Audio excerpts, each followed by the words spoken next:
কেমন আছেন বন্ধুরা সবাই? যথারীতি আজকেও একটি লেখা নিয়ে চলে আসলাম।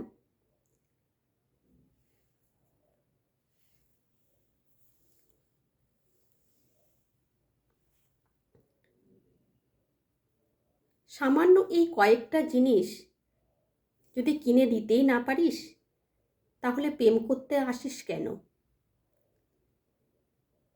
প্রেম না করলেই হয়? প্রেম করার সময় মনে থাকে না? কথাটা কানে যেতেই আমার খুব অস্বস্তি লাগলো। টুকিটাকি কিছু জিনিস কেনাকাটার জন্য মলে আমি ভিতরে ঢুকতে যাচ্ছিলাম।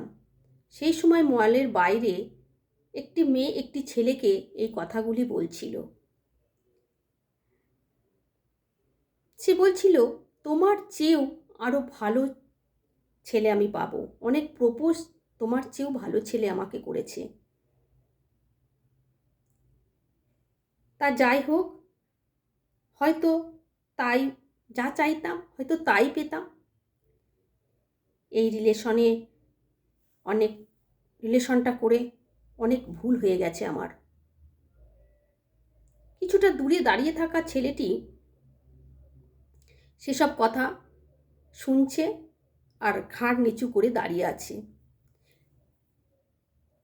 ছেলেটি বারবার মানিব্যাগ খুলছে আর মেয়েটির দিকে তাকিয়ে আছে। বলছে, আমি তো দেব না বলিনি, আমি বলেছি তুই তো সবগুলো একসাথে পড়বি না, তাই সবগুলো না নিয়ে দুই একটা নে। তখন মেয়েটি রেগে গিয়ে বলল, আমি নিলে সবগুলোই নেব, নইলে একটাও দরকার নেই। আমি তখন এই শুনে সম্পূর্ণ কথাটাও আমার শোনার প্রয়োজন মনে করলো না। পরবর্তী কথাগুলো না শুনেই আমি শপিং মলে ঢুকে গেলাম। আমার কিছু জিনিস কেনাকাটি ছিল। সেই সময় শপিং মলে যখন আমি আমার জামা কাপড়, টি শার্ট আর জিন্স যখন দেখাদেখি করছি, সেই সময় আমার পাশেও দাঁড়িয়ে থাকা একটি মেয়ে একটি ব্ল্যাক টি শার্ট খুব নাড়ানাড়ি নেড়েচেড়ে দেখছে। আর দেখলাম সেই টি শার্টটা তার খুবই পছন্দ হয়েছে। দূরে দাঁড়িয়ে থাকা একটি ছেলেকে সে ডেকে বলছে, রঞ্জন এদিকে আয় একটু। রঞ্জন এসে বলল, কী ব্যাপার, তোর হাতে টি শার্ট কেন? তখন মেয়েটি বলছে, কেন, আমি দেখতে পারি না? না, তোর হাতে ছেলেদের একটা ব্ল্যাক টি শার্ট দেখছি। তখন মেয়েটি বলছে, তোর পছন্দ কিনা দেখ তো এই টি শার্টটি। তখন ছেলেটি বলছে, কার জন্য নিবি, তুই দেখি না এটা তোর পছন্দ কিনা। তখন ছেলেটির হাতেও দেখি একটি জিন্সের প্যান্ট।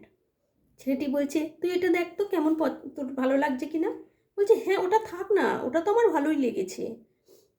বার্থডেটা কার? ছেলেটি তখন বলছে, বার্থডেটা কার? মেয়েটি বলছে, বার্থডে আমার। তা তা আমার বার্থডে বলে রঞ্জন তুই যদি দিতে পারিস, আমারও ইচ্ছা তোকে একটা টি শার্ট কিনে দেওয়ার, এটি তোর জন্যই নিচ্ছি। তখন রঞ্জন বলছে, হ্যাঁ খুব ভালো হয়েছে, কিন্তু দেখ এখন আর ওইসব নিস না, আগে চাকরিটা পাস, তারপরে এসব হবে খন। তখন মেয়েটি তো নাছোড়বান্দা, না আমি তো টিউশনই করি, টি শার্ট কিনে দেওয়ার মতন পয়সা আমার আছে স্যার। দুজনের এই কথাগুলো ভীষণ ভালো লাগছিল, আমিও কান পেতে শুনছিলাম। তখন রঞ্জন যত বলছে না আমার জন্য নিতে হবে না, কিন্তু মেয়েটি সে দেবেই। তা রঞ্জন তখন শেষমেশ অগত্যা নাছোড়বান্দা যখন, সে আর ফেলতে না পেরে বলল, পাগলি একটা, বলে দুজনে দেখি ক্যাশ কাউন্টারের দিকে এগিয়ে গেল। তখন মনে মনে আমার একটি মানে ভাবছি যে ভালোবাসার মধ্যেও কতটা তফাৎ, কতটা বৈপরীত্য। বাইরেতে যা দেখে আসলাম দৃশ্য, সে দৃশ্য যেন আমাকে অস্থির করে তুলেছিল, আর ভিতরের এই প্রশান্ত প্রেমের গল্প যেন আমাকে আমার শরীরে শিহরণ তুলে দিল। আমার যেন সেই চলে গেলাম সেই 24-25 বছর বয়সের সেই সময়টা। কত ভালো লাগলো দুজনের এই প্রেম পর্বের যে ভালোবাসা, দু চোখ ভরে দেখলাম, কান দু কান দিয়ে সুমধুর কথাগুলো শুনলাম। এটাকেও তো ভালোবাসা বলে। বাইরের কুৎসিত ভালোবাসার নামে যে কুৎসিত নাটক, কেউ পাওয়ার জন্য কাউকে ভালোবাসে, আর কেউ দেবার জন্যও ভালোবাসে। শুধু নিতেই চায় না, কেউ কেউ দিতেও চায় তার ভালোবাসার মানুষটিকে। মনে মনে তখন বললাম যে বেঁচে থাকুক এই রকম ভালোবাসাগুলো, যেন কোনো দিন হারিয়ে না যায়। এদের প্রেম, এদের ভালোবাসা যুগে যুগে যুগে যুগে থাকুক, যুগে যুগে বয়ে নিয়ে যাক এই ভালোবাসা প্রেমকে।